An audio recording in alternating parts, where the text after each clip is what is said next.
자, 오늘 하나님 말씀은 베드로 전서입니다. 베드로 전서 1장 3절부터 9절까지 말씀입니다. 자, 우리 같이 한 목소리로 봉독하도록 하겠습니다. 같이 읽습니다. 우리 주 예수 그리스도의 아버지 하나님을 찬송하리로다. 그의 많으신 긍휼대로 예수 그리스도를 죽은 자 가운데서 부활하게 하심으로 말미암아 우리를 거듭나게 하사 산 소망이 있게 하시며 썩지 않고 더럽지 않고 쇠하지 아니하는 유업을 잊게 하시나니 곧 너희를 위하여 하늘에 간직하신 것이라. 너희는 말세에 나타내기로 예비하신 구원을 얻기 위하여 믿음으로 말미암아 하나님의 능력으로 보호하심을 받았느니라. 그러므로 너희가 이제 여러 가지 시험으로 말미암아 잠깐 근심하게 되지 않을 수 없으나 오히려 크게 기뻐하는도다.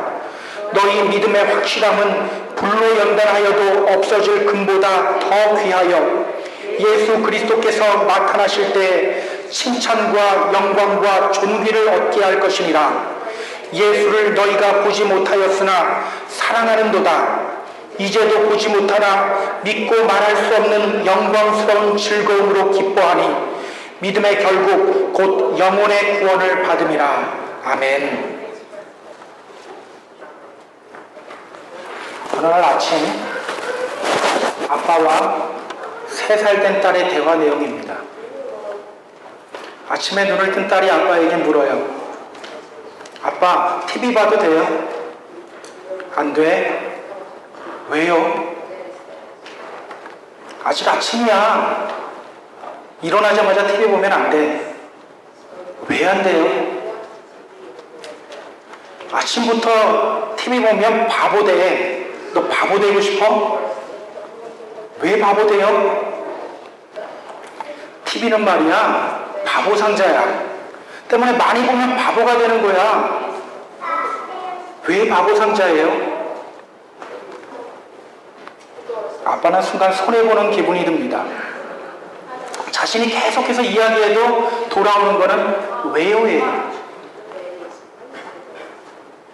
아이들이 언어가 발달하기 시작하면서 나타나는 대표적인 특징이 있어요.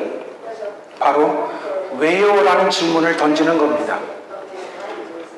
이 질문은 항상 꼬리물기식으로 끊임없이 이어집니다. 그런데 이상하게도 나이가 들면서 그런 질문이 사라져요. 어른이 되면서 차라리 순응하는 것이 편하구나, 순응하는 것이 더 편하다는 것을 깨달았기 때문입니다. 그렇게 우리는 왜라는 질문을 가슴속 어딘가에 깊이 묻어둔 채 살아갑니다. 그런데 이 왜라는 질문이 저 깊은 곳에서부터 문득 올라올 때가 있어요. 그때가 언제입니까? 삶의 길이 울퉁불퉁하다고 느낄 때, 그때면 여지없이 왜라는 질문이 올라옵니다. 왜 내 인생은 이렇게 잘 풀리지 않을까? 왜 내 인간관계는 매일매일 이렇게 꼬일까? 왜 내 삶은 더 나아지지 않을까? 왜? 주님을 믿는 우리들도 이 왜라는 질문을 던질 때가 있어요. 성경은 분명히 십자가를 넘어 부활이 있다고 하는데, 고난을 넘어 승리가 있다고 하는데, 그리고 나는 분명히 그 부활을 믿는데 왜 내 삶은 고통의 연속일까? 분명 주님을 믿는데 복음커녕 왜 이렇게 힘든 일만 계속될까? 왜 나는 매일 실패하는 삶을 살아갈까? 왜 내 마음에는 기쁨이 없을까? 왜 내 신경을 그렇게 거슬리는 사람들이 많을까? 오늘 본문은 아시아 지역에 흩어져서 살아가고 있는 믿음의 형제들을 향한 베드로의 편지입니다. 이 베드로전서 1장 1절을 보면 오늘 베드로가 편지를 쓰고 있는 대상이 나와요. 예수 그리스도의 사도 베드로는 본도, 갈라디아, 갑바도기아, 아시아와 비두니아에 흩어진 나그네. 본도, 갈라디아, 갑바도기아, 아시아와 비두니아에 흩어진 나그네. 지금 베드로는 본도와 갈라디아와 갑바도기아와 아시아와 비두니아에 흩어진 믿음의 사람들을 향해 편지를 씁니다. 이 지역들은 지금 터키의 영토예요. 어떻게 믿는 사람들이 이곳 터키까지 가게 된 걸까요? 오순절 성령 체험 이후에 베드로의 메시지는 오직 하나였습니다. 그리스도의 부활이었어요. 그 부활의 메시지를 듣고 승리하게 하시는 주님을 바라보면서 그들은 열심히 신앙의 길을 걸었습니다. 그런데 예루살렘에 엄청난 핍박의 바람이 불어옵니다.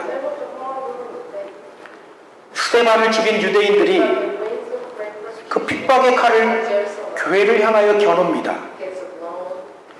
더 이상 예루살렘에서 신앙을 지키기가 힘들어졌어요. 그들에게는 두 가지 선택이 있었어요. 첫째, 여기서 살면서 믿음을 버리냐. 둘째, 믿음을 지키기 위해서 이 정든 고향을 떠나야 하나. 많은 사람들이 믿음을 지키기 위해서 고향을 떠납니다. 그래서 베드로는 그들을 향해 말하는 거예요. 흩어진 나그네. 흩어진 나그네라고 말합니다. 그러니까 오늘 이 베드로가 편지를 쓰고 있는 대상은 부활의 메시지를 듣고 자신의 믿음을 지키기 위해서 예루살렘을 떠나서 타향살이를 하고 있는 사람들입니다.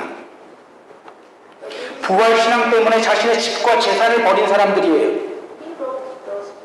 유대인들에게 땅이 얼마나 중요합니까? 이것은 하나님이 주신 기업이에요. 그런데 그 땅을 버리고 떠난 사람들이에요. 예루살렘을 떠나면서 아마 그들 안에는 이런 기대가 있었을 거예요. 내가 믿음을 위해서 이렇게까지 포기하는데 부활의 주님이 더 좋은 것으로 축복해 주실 거야. 그런데요, 그들의 삶이 녹록치가 않아요. 오늘 본문에 보면 갑바도기아라는 곳을 아까 제가 이야기했죠. 이곳은 현재 기독교 유적지로 아주 유명한 곳입니다. 이곳에 가면 지하도시들이 있어요. 로마에 있는 카타콤하고 비슷한 것이라고 생각하면 됩니다. 36개나 있어요. 어떤 것은 지하 20층까지 내려가기도 합니다. 이곳에서 약 2만 명 정도가 살았습니다. 이것이 무엇을 의미합니까? 그들이 부활에 대한 믿음을 가지고 먼 타향으로 왔지만 그곳에서도 역시 핍박을 받았다는 겁니다. 더 무서운 핍박을 받았다는 겁니다. 분명히 주님의 부활을 믿고 승리를 경험하기 위해서 먼 타향으로 왔어요. 그런데 햇빛도 들지 않는 땅 속에 숨어 들어가야 하는 상황입니다. 이런 질문이 나오지 않았을까요? 주님이 왜 부활하셨을까? 부활하신 주님이 왜 우리에게는 승리를 가져다 주지 않을까? 예수 믿는 우리의 삶이 왜 이렇게 계속해서 힘들어야 할까? 그런 그들에게 오늘 베드로는 주님이 부활하신 이유와 목적에 대해서 말합니다. 우리 또한 이런 질문을 던질 때가 있지 않나요? 주님이 왜 부활하셨을까? 주님의 부활이 내 삶과 어떤 연관이 있을까? 오늘 본문을 통해서 답을 얻으시기 바랍니다. 그리고 오늘 부활신앙이 주는 복을 누리는 저와 여러분이 되기를 바랍니다. 지난주 부활절이었죠. 주님이 왜 부활하셨을까요? 오늘 베드로 사도는 말합니다. 3절을 한번 보세요. 같이 한번 읽어볼까요? 자, 같이 읽습니다. 예수 그리스도를 죽은 자 가운데서 부활하게 하심으로 말미암아 우리를 거듭나게 하사 산 소망이 있게 하시며 예수 그리스도를 죽은 자 가운데서 부활하게 하심으로 말미암아 주님이 부활하신 이유가 있다는 거예요. 그것이 뭡니까?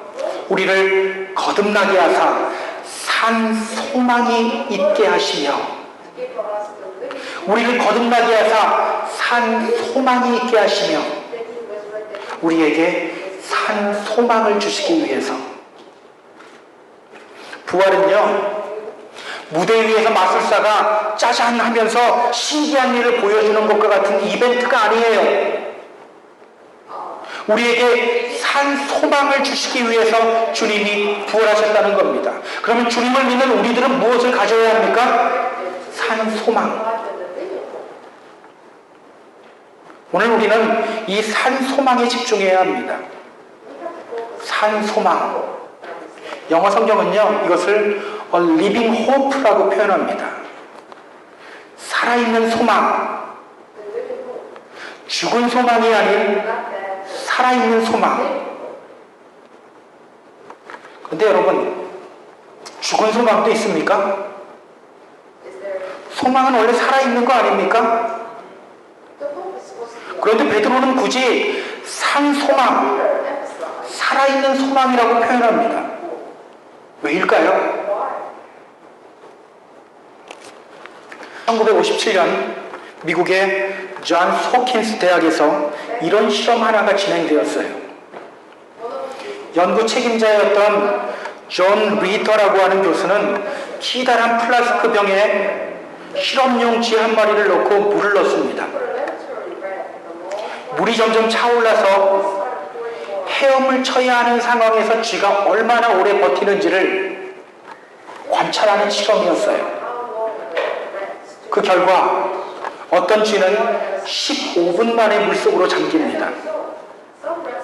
한편 어떤 쥐들은 60시간까지 수영을 하며 버티는 쥐들도 있었어요.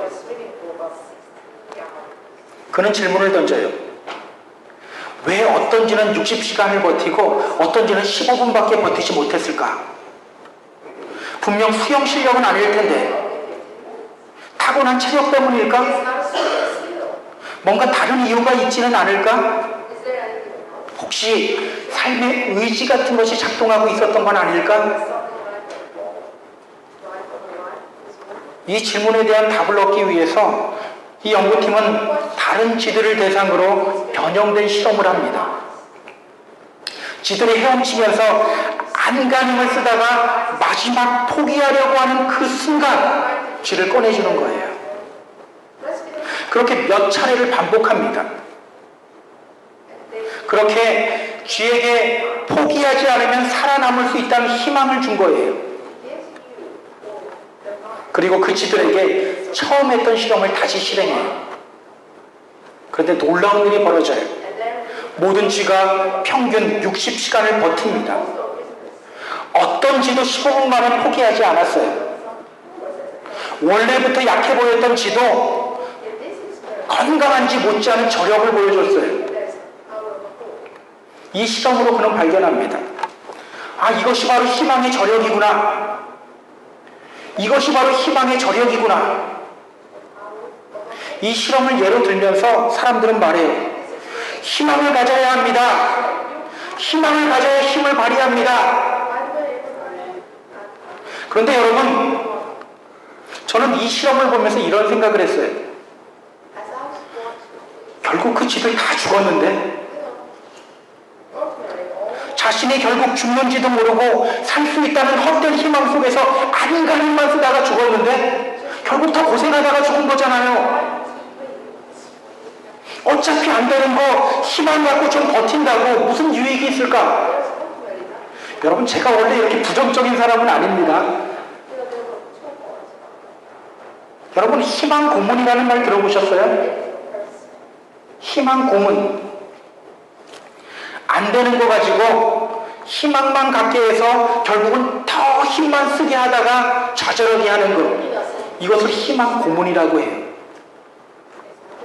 여러분, 이 쥐들에게 했던 이게 바로 희망 고문 아닙니까?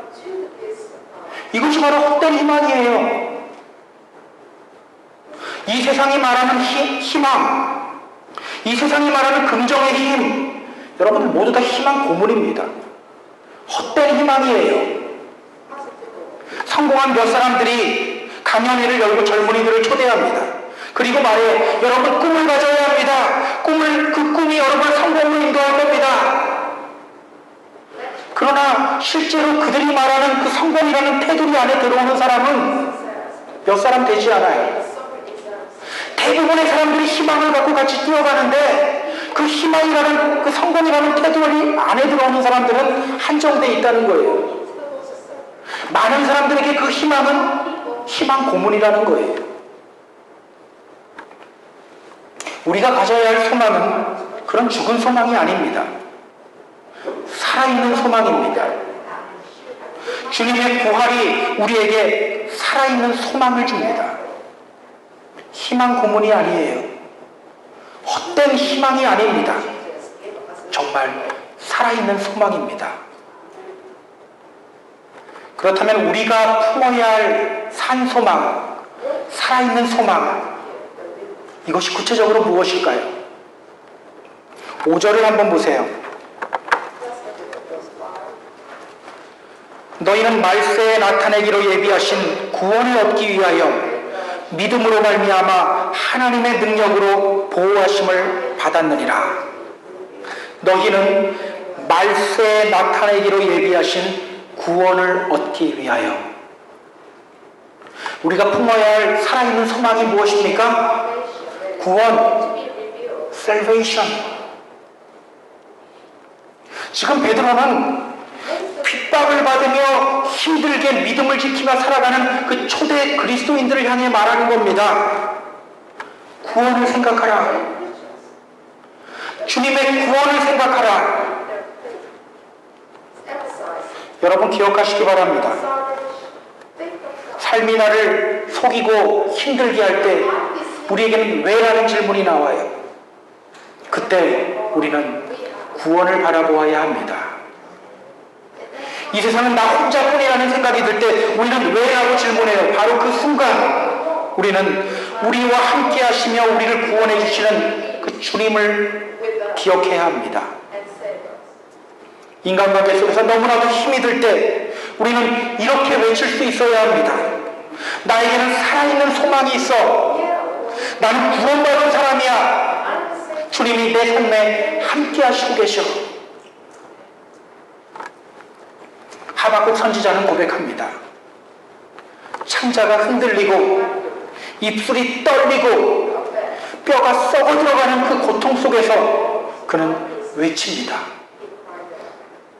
비록 무화과나무가 무성치 못하고 포도나무에 열매가 없고 감람나무에 토출이 없고 밭에 먹을 것이 없고 우리의 양이 없으며 외양간에 소가 없을지라도 나는 누구로 말미암아 즐거워한다고요?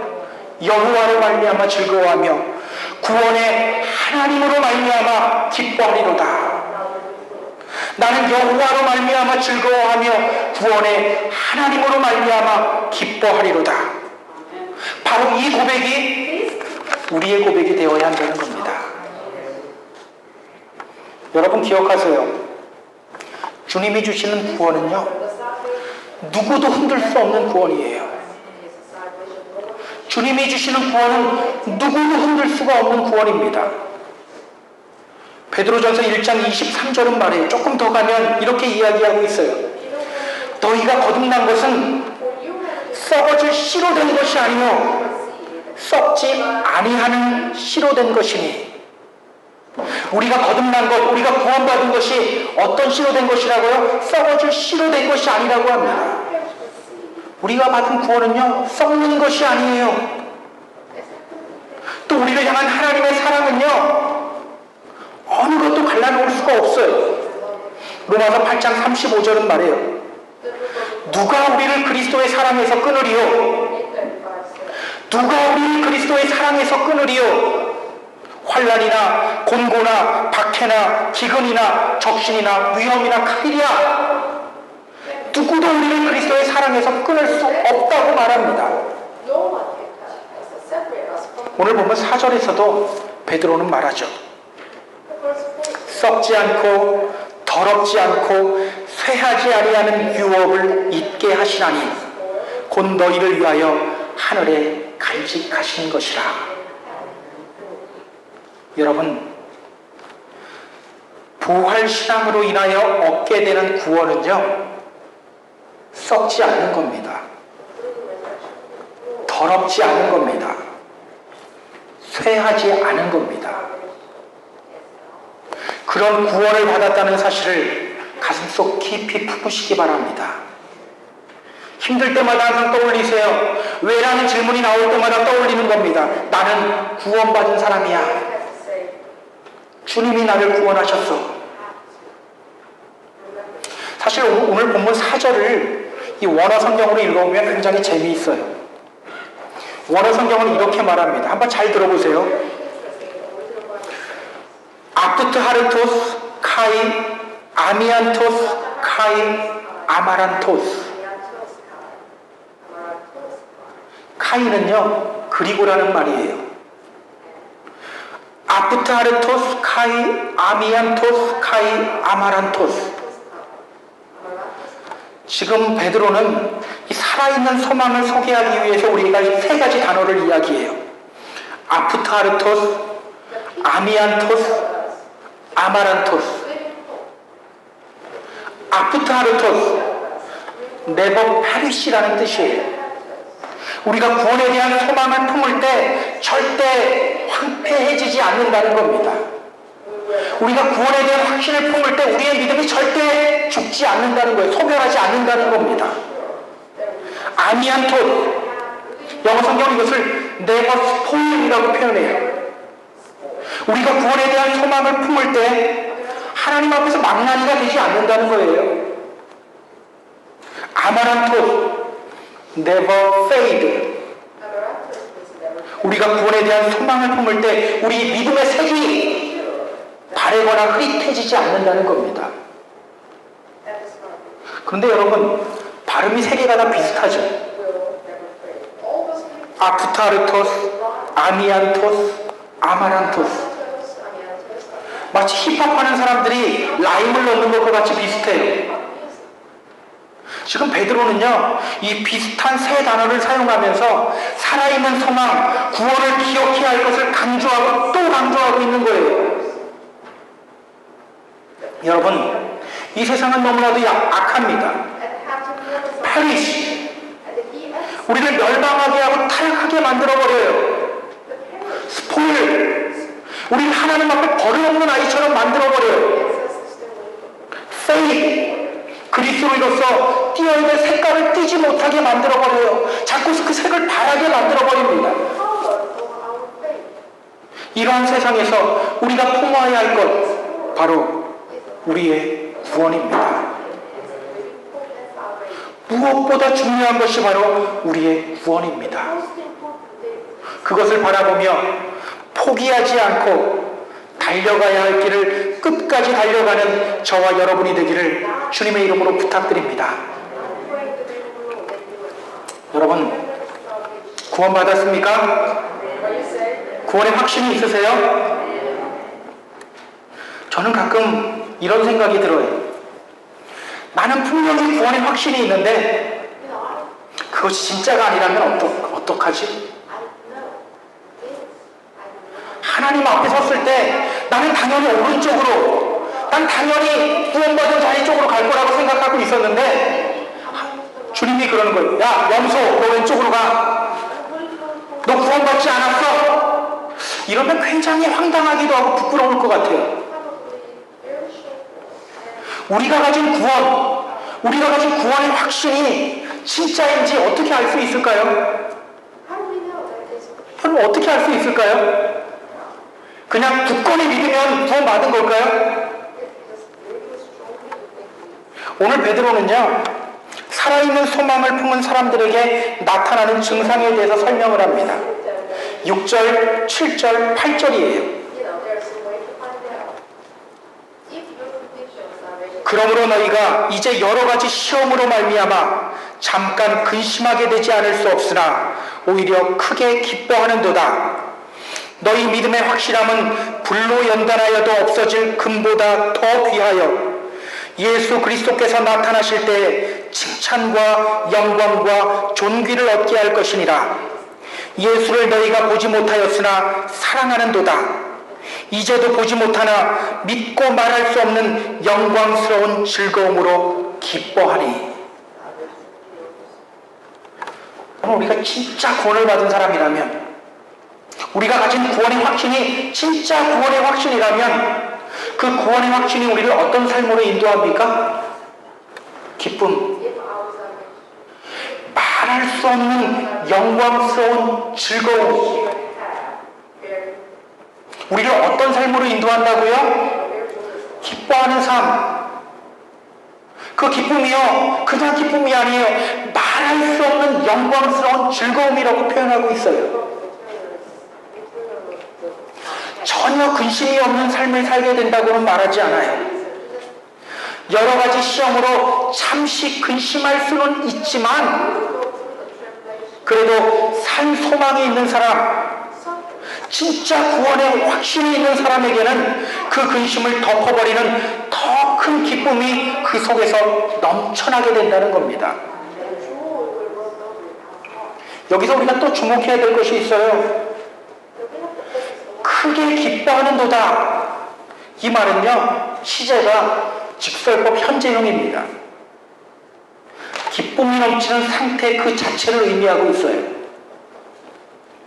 보지 못하나 믿고 말할 수 없는 영광스러운 즐거움으로 기뻐하니, 이 보지 못함에도 불구하고 믿는 것은요, 현재형 수동태예요. 현재 믿어진다는 겁니다. 우리는 보통 소망을 이야기할 때 미래를 생각하잖아요. 그런데 오늘 본문은 모두 현재형을 사용하고 있어요. 그러니까 지금 베드로는요, 산 소망을 가진 그리스도의 삶에 대해서 이렇게 말하고 있는 겁니다. 지금은 아니지만 나중에 기쁨이 넘치는 삶을 살게 되는 것이 아닙니다. 지금은 보지 못하지만 결국은 믿게 되는 삶을 사는 것이 아닙니다.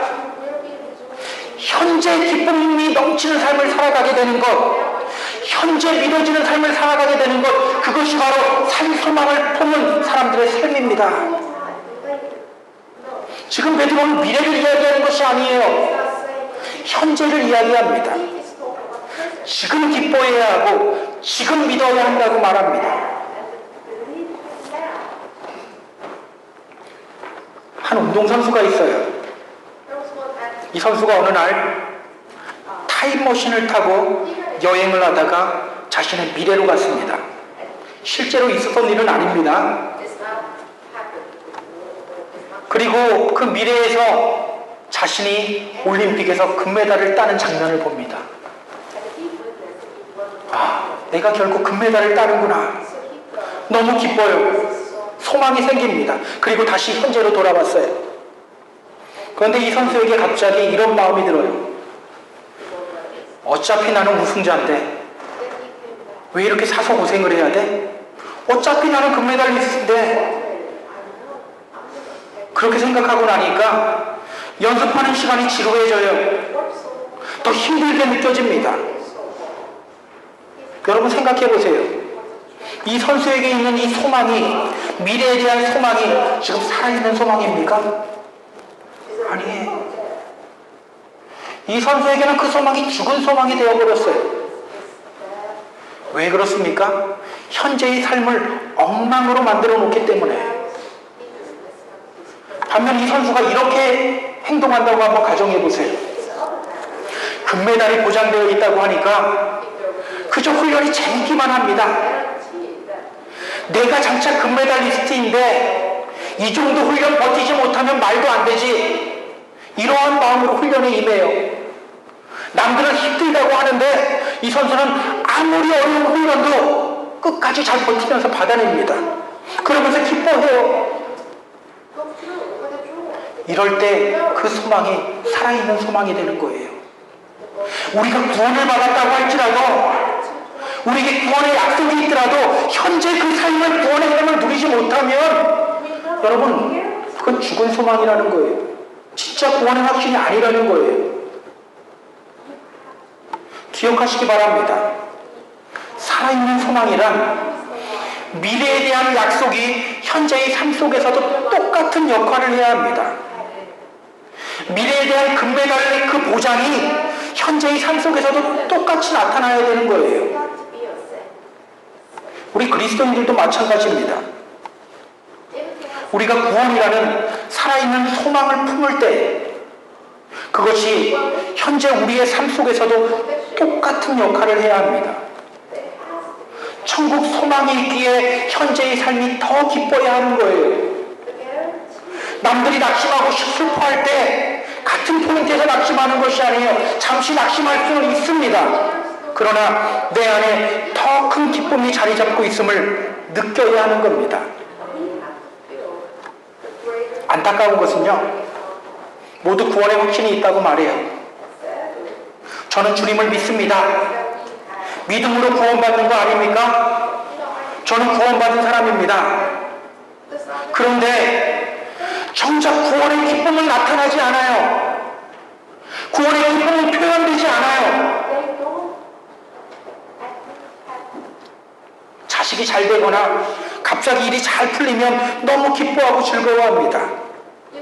그런데 정작 자신이 하나님 앞에 구원받은 사람이라는 그 사실에 대해서는 그렇게 기뻐하고 즐거워하지 않아요. 안타깝게도요, 자신이 받은 구원이 얼마나 소중한지, 얼마나 기쁘고 감사한 건지 가슴 깊이 느끼며 고백하는 사람은 많지 않아요. 그러다 보니 자꾸 낙심합니다. 별것 아닌 것에도 자꾸 얼굴 색깔이 변해요. 성령님이 내 안에서 계속해서 말씀하시는데 듣지 않아요. 외면해버려요. 자기 감정대로 살아갑니다. 여러분 생각해보세요. 내가 지금 기쁨을 누리지 못하는데 저 미래의 기쁨을 누릴 수 있을 것 같으세요? 내가 지금 믿지 못하는데, 내가 지금 주님의 음성을 외면하는데 나중에는 하나님과 함께 있을 수 있을 것 같으세요? 불가능한 일이에요. 여러분 기억하세요. 현재의 삶도 구원받은 사람의 삶이 되어야 합니다. 기쁨이 넘치는 삶이 되어야 합니다. 미래에 대한 보장이 현재의 삶에서도 똑같은 역할을 감당해야 합니다. 그것이 바로 살아있는 소망을 품고 있는 사람의 모습입니다. 진짜 구원을 받은 사람의 모습이에요. 비록 어떤 때에는 근심이 오고 슬픔이 올 수도 있어요. 여러분, 믿는 사람이라고 근심 오지 않고 슬픔 오지 않고 화 안 낸다는 이야기가 아닙니다. 올 수도 있어요. 어떤 때는 뜨거울 수도 있고 어떤 때는 좀 미지근해질 수도 있어요. 하지만 마음속에 구원의 기쁨이 흐르고 있는 사람은 곧바로 돌아옵니다. 이내 그 근심과 두려움이 변하여 기쁨이 됩니다. 우리 찬송 있잖아요. 그 두려움이 변하여 내 기도 되었고 전날의 한숨 변하여 내 노래 되었네. 찬송이 분명히 이야기하잖아요. 두렵지 않다는 거 아니에요. 두려워요. 근데 그 두려움이 변하여 찬송이 됩니다. 오늘 베드로도 말하잖아요. 찬송하리로다. 찬송하리로다. 왜 이런 일이 일어납니까? 구원의 감격이 더 크기 때문에. 이런 큰 기쁨을 소유하게 되는 저와 여러분이 되기를 주님의 이름으로 소망합니다. 남편을 일찍 잃고 어렵게 딸을 키우며 산 어머니가 있어요. 그 딸이 이제 어엿한 교수가 되었습니다. 어느 날 그 딸을 향해서 어머니가 말합니다. 나에게 소원이 하나 있는데 들어줄 수 있니? 뭔데요? 한번 말씀해 보세요. 교회를 멀리하고 있는 딸이 항상 안타까웠던 어머니가 말합니다. 너와 같이 교회 가는 게 내 소원이야. 엄마의 희생을 알고 엄마를 사랑하는 딸은 어머니와 함께 교회에 갈 것을 결심합니다. 그런데 교회에 간 첫날, 그것도 하필 첫날, 이 딸은 너무나도 좋지 못한 모습들을 많이 봐요. 서로 험담하는 여자들, 목에 힘이 들어간 장로님, 서로 빨리 먹겠다고 다투는 사람들. 왜 하필 첫날에 이런 것들이 보일까? 예배를 마치고 집으로 돌아온 딸이 어머니에게 말합니다. 엄마, 나 다음부터는 교회 가지 않을 거예요. 그리고 자신이 교회에서 보았던 일들을 조목조목 이야기하기 시작합니다. 그러자 그 어머니가 이렇게 말해요. 사랑하는 딸아, 엄마는 10년 교회 다니면서도 예수님의 얼굴만 보였는데 너는 하루 동안에 참 많은 것을 봤구나. 나는 90년 교회 다니면서도 예수님의 얼굴만 봤는데 너는 하루 동안에 참 많은 것을 봤구나. 여러분, 이제는요, 우리 기쁨의 프레임을 좀 바꿔야 합니다. 이제껏 물질이나 관계 속에서 오는 기쁨을 추구했다면 이제는 그 프레임을 바꿔야 돼요. 구원의 기쁨을 더 소망해야 합니다. 이젠 다른 것 바라보지 마세요. 우리를 구원해 주시는 부활의 주님을 바라보시기 바랍니다. 그 구원의 기쁨을 다시 회복하시기 바랍니다. 말할 수 없는 큰 기쁨이 여러분의 삶을 지배하게 될 것입니다. 그런 놀라운 하나님의 복을 경험하시는 저와 여러분이 되기를 주님의 이름으로 축원합니다. 시간같이 찬양하기를 원합니다. 정결한 마음 주시옵소서라고 하는 곡이에요. 여기 보면 이런 가사가 있어요. 주님, 그 구원의 기쁨 다시 회복시키시고 편치 않는 마음 내 안에 주시옵소서. 주님, 구원의 기쁨을 내 안에 다시 회복시켜 주시옵소서. 우리가 이 찬양하면서 결단하는 시간 갖도록 하겠습니다. 정결한 마음 주시옵소서. 정결한 마음 주시옵소서. 오 주님, 정직한 영을 새롭게 하소서. 정결한 마음 주시옵소서. 정결한 마음 주시옵소서. 오 주님, 정직한 영을 새롭게 하소서. 나를 주님 앞에서 멀리 하지 마시고 주의 성령을 거두지 마옵소서. 그 구원의 기쁨 다시 회복시키시고 편치 않는 마음 내 안에 주소서. 우리 한 번 더 찬양합니다. 정결한 마음 주시옵소서. 정결한 마음 주시옵소서. 오 주님, 정직한 영을 새롭게 하소서. 정결한 마음 주시옵소서. 오 주님,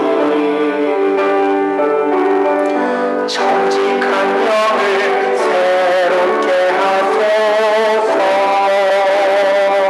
나를 주님 앞에서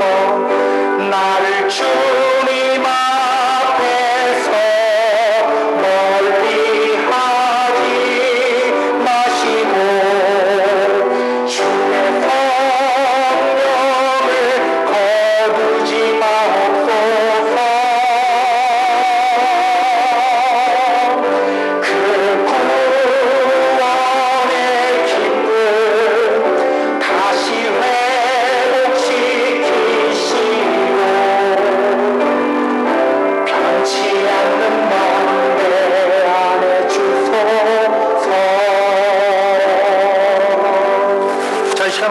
기도하며 나아갑니다. 시간 기도할 때요, 하나님, 혹시 내 안에